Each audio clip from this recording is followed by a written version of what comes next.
Tanin natin ang ating mga cross, yung ating mga dalahin sa araw-araw. Tunay na sa araw-araw na lang na ginagawa natin ay lagi ng mayroong dapat nating dalahin at yung mga problema hanggang nandyan lang. Kaya yun, pasanin daw natin ang ating cross. Yun ang, kumbaga sa ano ay tulong natin. Kumbaga sa ano ay ano natin sa Diyos, yung ibig sabihin noon, yung pasanin, dalahin, o yung araw-araw nating buhay o yung ating mga problema ay ating dalahin na kasama ang ating Panginoon. Ang maghangad ng maligtas ay sumunod na sa ating Panginoon, itakwil ang sarili at sumunod sa kanyang kalooban. At tunay na niyang naghahangad ng maligtas ng buhay ay mawawalan ito. Ngunit ang mawawala ng kanyang buhay alang-alang sa akin ay magkakamit ito. Tunay na kung sa Panginoon nga tayo ay makakamit natin ang ating mga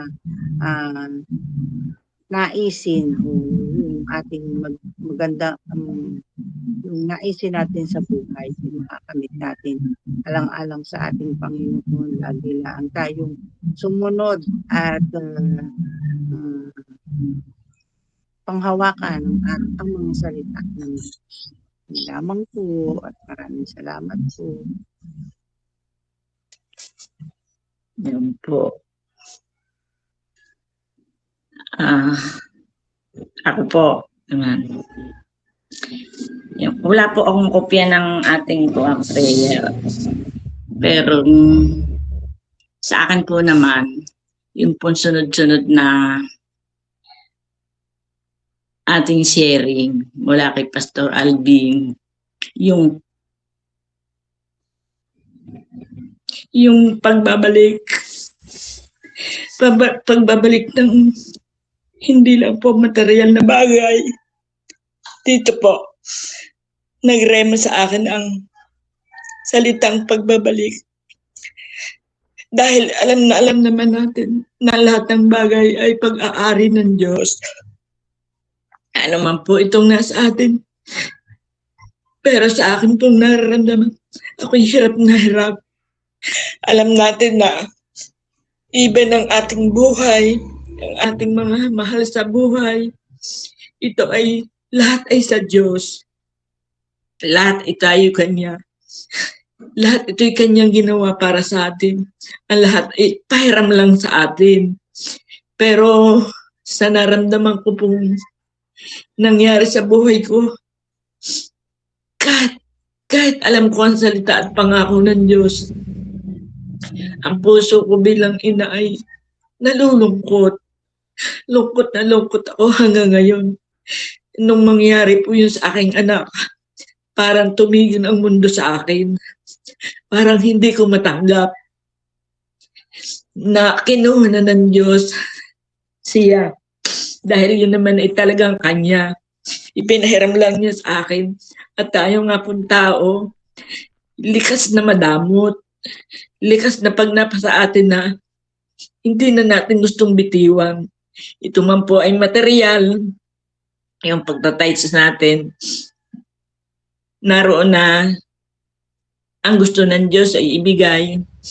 Pero tayong tao, talagang hindi natin mabitiwan dahil iniisip natin yung ating ng kailangan, yung ating mga pangangailangan. At lalo tigit po nga po ay sa mahal sa buhay. Talagang hindi po mabitiwan bilang ina. Pero at yung pong kay Pastora na sinabi din, nagrema din po sa akin yung sasagot na no.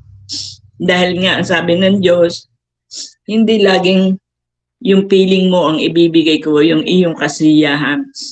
Dahil kung yun lagi ang ibibigay sa iyo, hindi mo malalaman ang purpose ng Diyos sa buhay mo. Kaya yung sagot sa akin na no, dahil kahit ang hiling ko ay madagdagan ang buhay ng anak ko, ay napakasakit din sa akin. Parang lalo kung wala nga po tayong ganitong sharing, ang lagi kong naiisip ay bakit no? Bakit no ang ibinigay mo sa akin? Ako naman naglilingkod. Pero dahil nga sa ating mga sharing, nabubuksan ang isipan at puso ko na may purpose ang Diyos. Siguro ayaw niyang mahirapan. Ikaw na rin ang kukuha ng sagot doon sa pangako ng Diyos. Ikaw na rin ang kukuha ng mga sagot doon sa mga tanong mo na kung bakit no ang nangyari.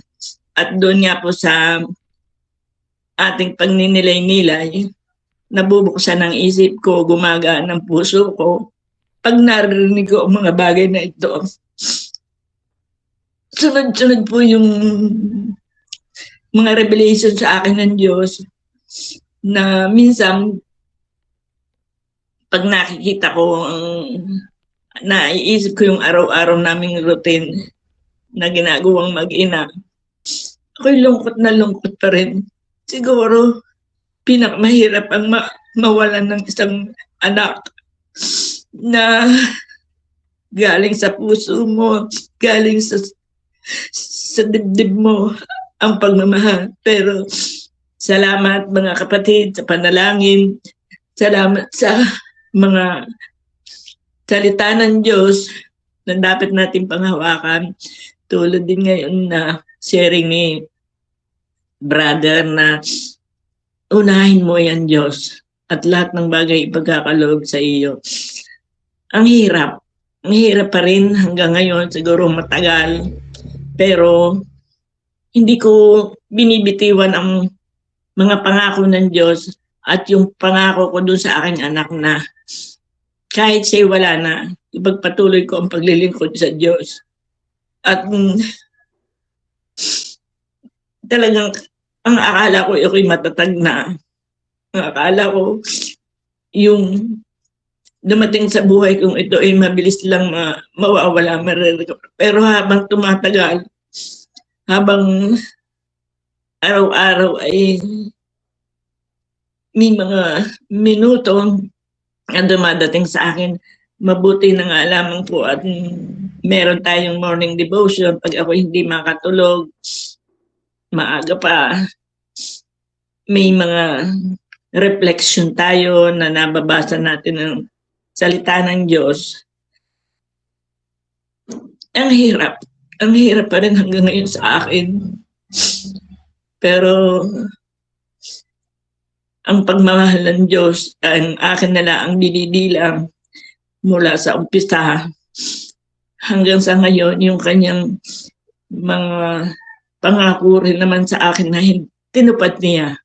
Kaya nga lamang yung sagot na no, ang hirap tanggapin, pero hindi tayo dapat umasa sa feeling natin, yung ating emosyon, dahil doon tayo